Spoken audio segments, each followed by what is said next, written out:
Hey guys, today we are going to add hatching to a slab in Archicad. Simply click on the slab, Ctrl T or right click to go to settings, go under cover fields, choose the size of the hatching that you want, and then choose the color that you want and hit OK. And that is done. And in Revit, choose the slab, go to edit type, under structure go again to edit.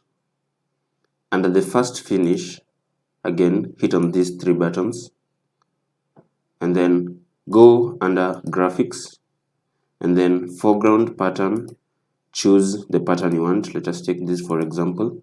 You can also create your pattern. You can choose the color of the pattern you want, hit apply, OK, apply again and OK. That is how you add hatching in Revit. So thank you guys for watching this video. Please subscribe to my YouTube channel and don't forget to hit on the notification bell to get more videos like this.